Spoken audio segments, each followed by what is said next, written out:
Hello সবাইকে। ভিডিওটা ছিল গতকালকের। আর গতকাল ছিল সোমবার।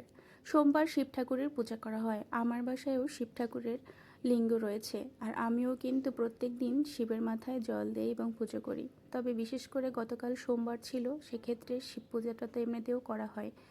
বরমশাই সকালের পূজাটা কমপ্লিট করে অফিসে যায়। আমার সকালে পূজাটা করতে হয় না, আমি একটু রিল্যাক্সে সংসারের অন্যান্য কাজকর্মগুলোও করতে পারি।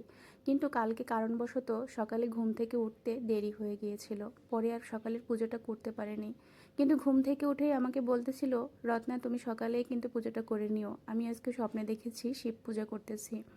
তো যাই হোক, ও তো অফিসে চলে গেল, আমিও মেয়েকে রেডি করে স্কুলে পাঠিয়ে দিলাম। তারপরে আমি ঘরের অন্যান্য কাজকর্মগুলো সেরে স্নান করে আসলাম। স্নান করে এবার পূজার প্রস্তুতি নিচ্ছি। আসলে সকালে আমি এখন আর তেমন একটা পূজা করি না, যেহেতু পুজোর দায়িত্বটা ও নিয়ে নিয়েছে। আর এটা আমার কাছে কিন্তু বেশ ভালোও লাগে। অনেক পুরুষ মানুষ কিন্তু পুজো পার্বণ এগুলো একদমই পছন্দ করে না। আমার বড় কিন্তু একসময় এগুলো পছন্দ করতো, কিন্তু ও আসলে কখনো পুজো করতেই চাইতো না। বলতো তুমি ভালো পারো, তুমিই তোমার মতো করে করো। কিন্তু এখন দেখা যায়, আমি যদি ভুলেও যাই কোনো দিন কোনো কিছু করতে, কিন্তু ওর ঠিকই মনে থাকে। ওর সকালবেলা এখন ডেইলি রুটিন হয়ে গিয়েছে সকালে ঘুম থেকে উঠে স্নান করে পুজোটা করে নেওয়া।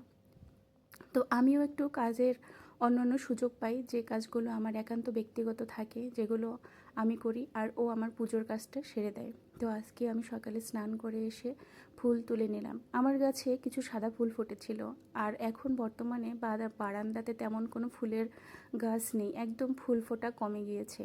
তো যাই হোক, যতটুকু ফুল পেয়েছি সেইটুকু ফুলই নিয়ে এসেছি।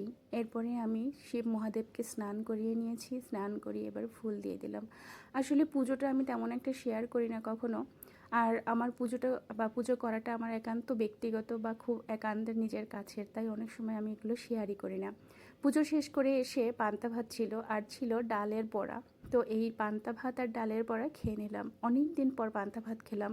মাঝে মাঝে পান্তা ভাত খেতে ভালোই লাগে, তাই না বলো? তোমাদের কেমন লাগে? তোমরাই কিন্তু কমেন্ট করে জানিও।